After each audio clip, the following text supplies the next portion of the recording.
All right, friends, thanks for joining me on Life and Surround. This is a very special episode. This is a co-review with my friend Clement. We're going to be reviewing Blow by Blow by Jeff Beck. Oh, you see, you're working with props. Blow by Blow. And we're going to discuss that there are two basic masterings. Oh, nice. There is the Sony Epic version, and then there's the audio Analogue Productions version. Yes.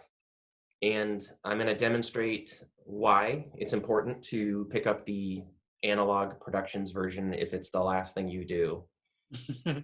So we'll get to that. All right.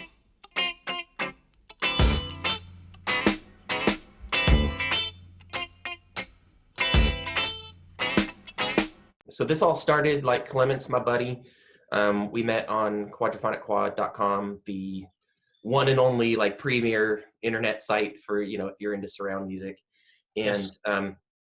Through becoming buddies together, and I was starting to do the Life and Surround channel, like he was on a trip in Japan and found the 7-inch version of the SACD, Blow by Blow, and knew that I already had some of these 7-inchers.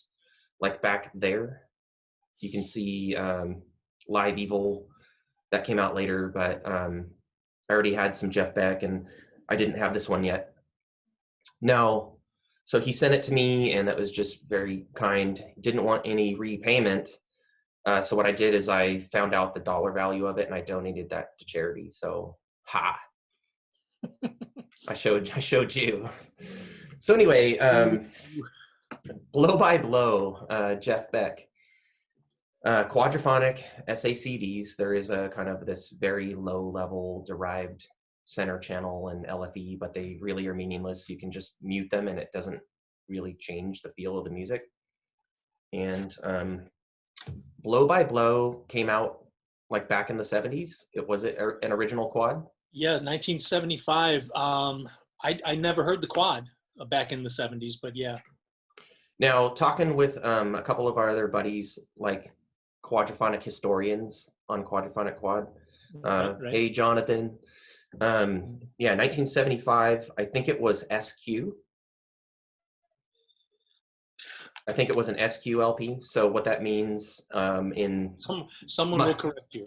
Yes, layman's terms, my garbled way of understanding it is it's a stereo signal, but due to like some phase relationships, if you throw it through an SQ decoder, it knows to split some of the music out into the rears.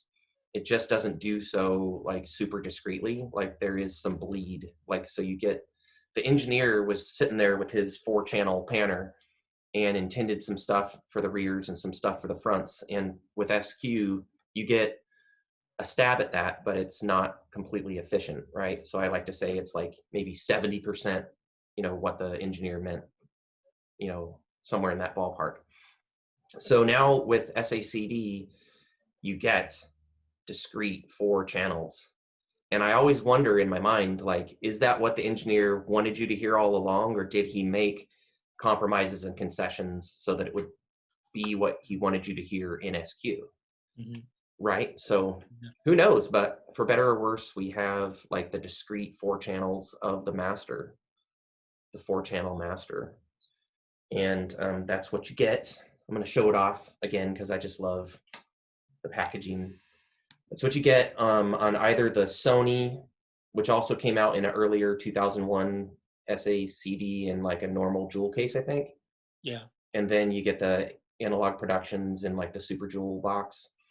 So anyway, I'm also going to show off like the 7-inch packaging, because even though this is not my preferred mastering, I just love so much like the care that Right. Sony Japan puts into their products.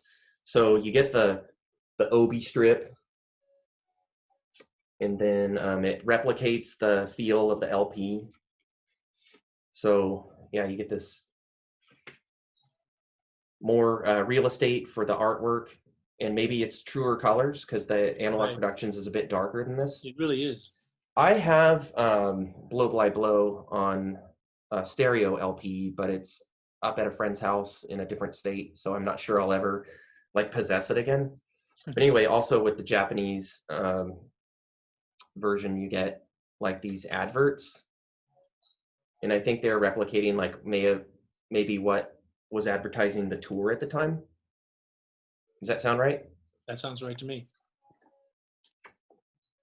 And like, so some of them are like super cool to look at.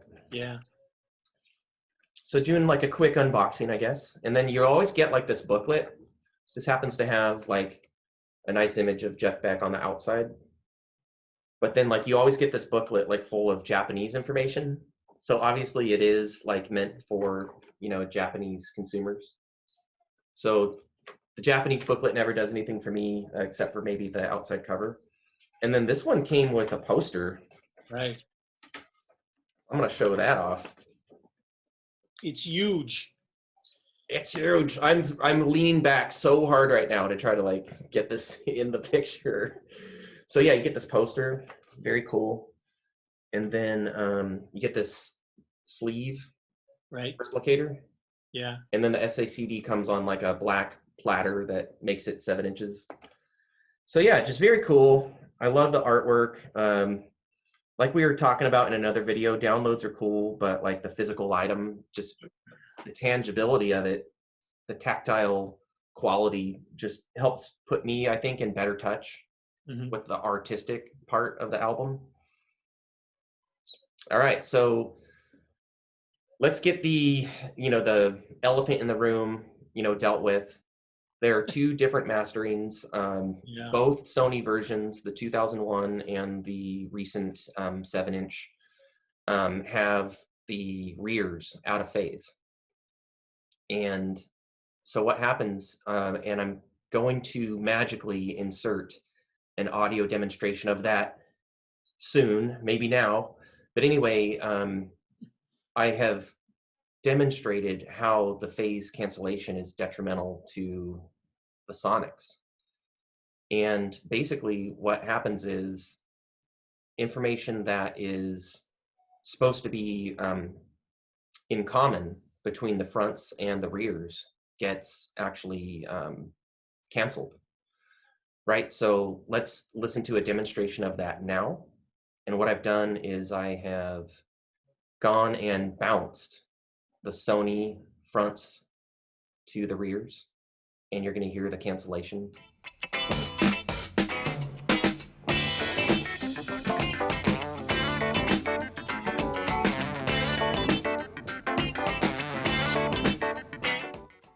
And then I've gone and bounced the Analogue Productions fronts to the rears, and you'll hear how nothing is canceled.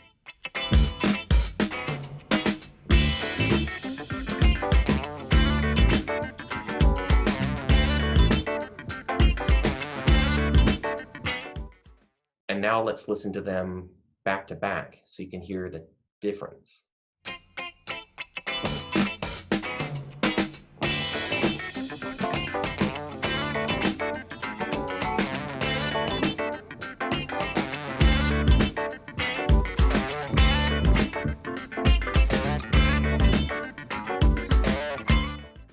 All right, so now having heard that like a whole bunch of bottom end got canceled out of the Sony release, that's why, unless you're just a completist or want the Japanese artwork or whatever, it really is the best choice to go for the Analogue Productions release, because somehow they caught that the rears were out of phase and fixed that. Now, I've heard some people say that they didn't catch that the LFE or the center, yeah, I read the same thing, is also out of phase, but the thing is they're so low in volume that I don't hear any difference. You know, like I've actually made a FLAC with no center and subwoofer, and it just sounds essentially the same because here I'll post a waveform right now. The center and the LFE channels are so low in volume that I'm not even sure why they did them. I think sometimes if you put on, strictly speaking, like a 4.0 Blu-ray or SACD, some players don't handle it very well. Right. And so the engineer is smart to create at least a silent center and or LFE. So maybe they figured, like, since they're going to do that anyway, they would just bleed a little bit of information. It really is just derived from the fronts and from like a high pass filter. Mm-hmm. That's all it is. So anyway, Analogue Productions, this thing is sick. I had it confirmed, like, my new friend, Mark Doyle, dropped me a line a while ago, just asking to confirm like which version of Blow by Blow he should get. And, told him all about like how Analogue Productions got the phasing correct or whatever. And yeah, he recently got it in his home and like fired it up and was like, oh my God, like, just like, you are not going to believe it. Like, I first heard Blow by Blow, the out of phase version, and thought, this is okay. It's funky. It's jazzy. He cuts loose every now and then. I like it musically, but I felt like it maybe was suffering from like old school production or whatever. Just like it didn't really sink its teeth into me. It was And then anemic. finally, when I heard the Analogue Productions was just like pounding bass drum, fatness to the snare. It was just like it delivered like what I was seeking. You know what I mean? Absolutely. Hey, were you surprised listening to it for the guitars coming from behind you?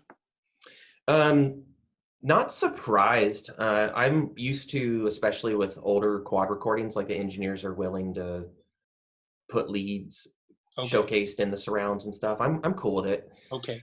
And is your system balanced enough that your rear speakers were able to deliver? So that's one reason why I set up the listening station like with full range Klish rears. My home theater system, To say, isn't it? Klish. my my home theater system does have slightly smaller surrounds than the fronts. Like Mm-hmm. they're still they're matched. They're the same series, but they're a little bit smaller. And that's because most engineers do back off a bit. Like they do still load most of the music front centric. Yeah. And I'm wondering so too, it works on most productions, but yeah, for stuff like this where you have important elements, and some quad recordings have like the drums behind you or whatnot. Right. Yeah, when there's like really super important information, I do like to listen to that full range. And I'm wondering if that's just not the nature of the 5.1 as a delivery for film soundtracks.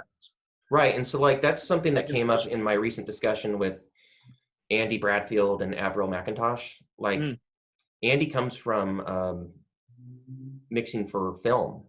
Right. And so I think that's like partly like why his philosophy is I'm going to keep everything important up front and then only use the surrounds occasionally for like a little added element or a moment of interest here or there. Mm-hmm. And I'm doing my best to persuade him that there is a hungry market for like a more adventurous surround style. So we'll see what happens on their next efforts. Right. All right, so I spent a lot of time this week like really trying to like get really in touch with the songs. Because of like what you did with Disturbing the Universe, going track by track, and like really had some gold nuggets right to talk about the songs. And so a lot of times what I do on Life in Surround is I focus on the mix and the sound quality, and I sort of let the music speak for itself, especially with classic albums. I feel like there sometimes really isn't a need for me to give my opinion about the songs because the person watching the video may already be in love with the album. Right. You know what I mean? Or they can fire it up on YouTube and just make up their own mind. But let's go through the songs together. Sounds good. Can I make this observation? I think it was really serendipity that I got you the Jeff Beck that you didn't have. Yeah. I think I wrote to you that this was the first Jeff Beck that I had ever heard, and I got it from the public library. You didn't have to pay. You could check out LPs back in the mid-'70s. And so this was, the people who were putting this together had no real inclination to serve the youth. So there were, I think, like 2 rock albums, and this was one of them. And so I picked it up, and I was blown away by this album. It was the very first Jeff Beck album that I had. Wow. And it was the very first Beck album that, turned me on to this guy's guitar prowess. Right on. And, so you hadn't heard any Yardbirds or Jeff Beck group? if any Yardbird song that I would have heard would have just been like an AM radio hit, and I couldn't have said, it was Jimmy Who the Page. guitar player was or whatever. Yeah. Right. I wouldn't Yeah. have known who was on the guitar. Okay, fair enough. Yeah, so I was really and so this was the album that I don't know that it's my sentimental favorite Jeff Beck album. I think I might put Wired ahead of this one. Yeah, so one observation that I want to make is, all right, so Blow by Blow has a cool quad mix. I feel like it's super effective. Yeah. It's great, and it's produced by George Martin. It sounds wonderful. It's got a great collection of songs. It's got a Beatles cover. It's got 2 Stevie Wonder songs. Yeah. The ones that the band composed, mostly Beck and Middleton. Yes. Are fantastic. I mean, this album is just, wonderful. It is certainly one of the happiest, surprises for me. I was only familiar with Jeff Beck, like his best of type of stuff. Okay. People get ready, there's a train a-coming, type of whatever. And Sure. so I don't even know if I really would have dug into his instrumental stuff too hard if it wasn't for, these quad reissues. Like I said, I do have Blow by Blow on LP, but I'm not even sure I ever even put it on. So, yeah, this has been like a very cool journey for me. Nice. Very cool discovery. Yeah, I want to say it was his first instrumental album. Yeah, I think so. And I'm not sure if maybe that was his idea or George Martin's. But, like I was going to say, so there are people who feel like Wired is by just a little bit like a more effective quad album still. So I'm focused on Blow by Blow right now, but pretty soon I'll dig in and I like Wired. I just am more in touch with Blow by Blow right now, but I am curious, like once this review is done and I'm ready to sit down and listen to Wired, like the differences that it might have in quad. Like, is it better balanced, or why do people seem to prefer it? I'm not sure. We'll find out. Yeah. Do you have any commentary on that? Have you heard both? Yes, I do, and we'll save that for the next for Wired Blow by Blow review. All right, we'll save it for Wired. Yeah. All right, so I've mentioned that like there's a Beatles cover and couple Stevie Wonder compositions. This may be the only Stevie Wonder we ever get in surround, because he actually does play on Thelonious. Right. Yeah, he's uncredited, but I think, is the instrument called clavinet? I think that is. Yeah, so he's actually on the track. It favors the surround right.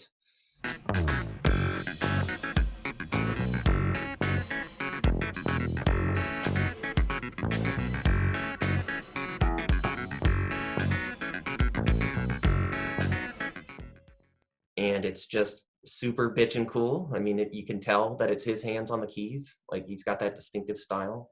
Yeah. Got 2 tracks with George Martin strings with his arrangements. Each track that originally closed the album sides. Right. Right? Yes. So that would be Scatterbrain and Diamond Dust, I guess. Yep. Have George Martin arrangements, right? Yeah.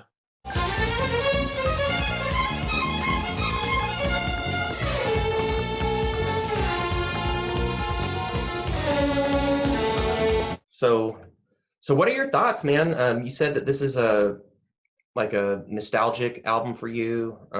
You have like a pretty deep connection with it. I'm a pretty recent convert.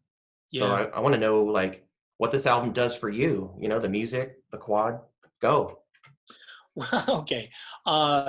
See, now I love the fact that you told me we were going to do this morning. So now I'm like reaching back into the annals of my muddled brain to try to figure out what's going on. I remember thinking when I first heard this album, here's a guy who could almost do what Jimi Hendrix could do with his guitar. And I don't know if it was because it was an instrumental album that made me feel that way, but yeah, but so by the time I'm hearing this 75, Jimmy's been gone for 5 years. And listening to this just gave me hope for I guess when I was a kid, I really loved guitar solos. There was nothing better than a guitar solo. And Yeah. maybe that's what really grabbed me about this album. Right from the beginning, there's this just kind of, it's this painful blues, and like stings you. What's the name of that? What's the name of the opening track? The You know opener? what I mean, right? Yeah. And you know I what know I what you mean. mean, right? It's just uh, the It's stuff that, funky. It's yes, funky, but it has drums and rhythm guitars and bass up front. And I'm wondering, like, oh my gosh, is this going to be like a front heavy album? And then all of a sudden, you get his lead guitar overdubs in the yes, surrounds, and I'm like, yes. yeah. And it's he's just like pushing the envelope with those Hmm. leads, right? And I like what you said earlier, talking about the album. It's almost you almost get a jazz feel to it. Yeah, it's I, got yeah, jazzy moments, especially the drumming. oh, Oh my gosh. I wrote down the he's drummer's a name. kid. He's just a kid, man. What is it, Bailey? Maybe it was not Derek Bailey, like something Richard Bailey.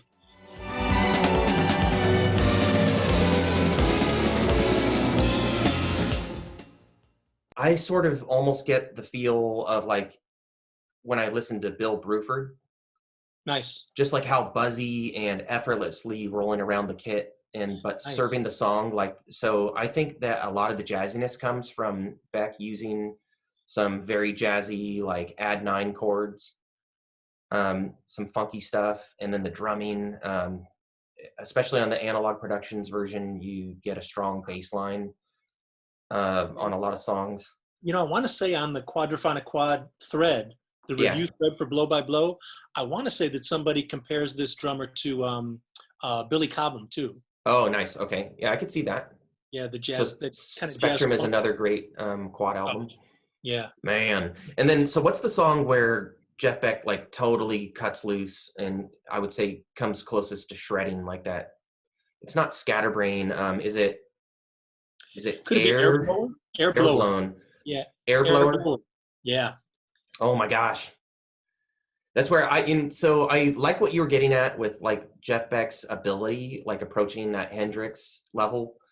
And the way I would put it is he has the ability to be lyrical with his guitar. yes. And that's why I think it makes sense to have done an instrumental album.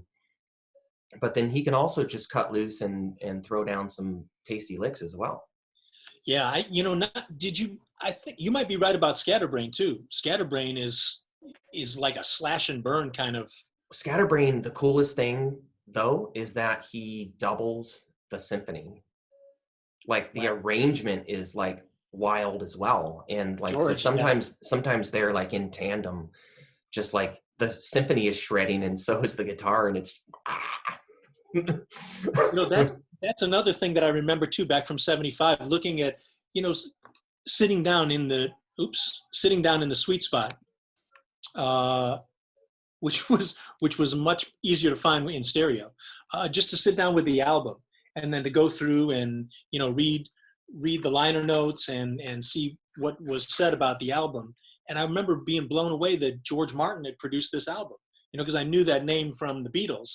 And I love what you just said about those string arrangements. It's prototypical George Martin stuff. It really works so nicely in tandem with what Beck is doing on his guitar. Man, And and that's one reason why this album is just so priceless. I mean, you get the songs are awesome, the playing is great.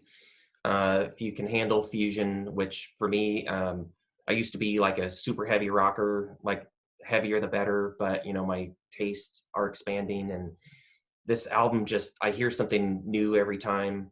It's got George Martin, it's got Stevie Wonder, the band is bringing it, the compositions that the band wrote themselves, like, oh, I find it hard to believe that Wired could be better, but you know, I'm looking forward to digging into it and just really seeing which one I comes out on top for me. yeah, well, that's one of the, is for me, that's one of the beauties of this hobby, is just it it forces me to sit down and really get lost in the recording And and really listen get and immersed in it and try to, and that's the beauty of surround sound too.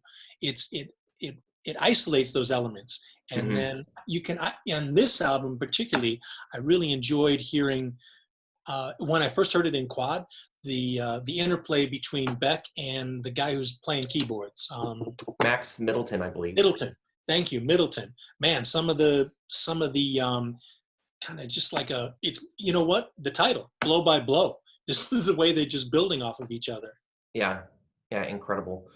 All right, so this has been a review of the quad of Blow by Blow.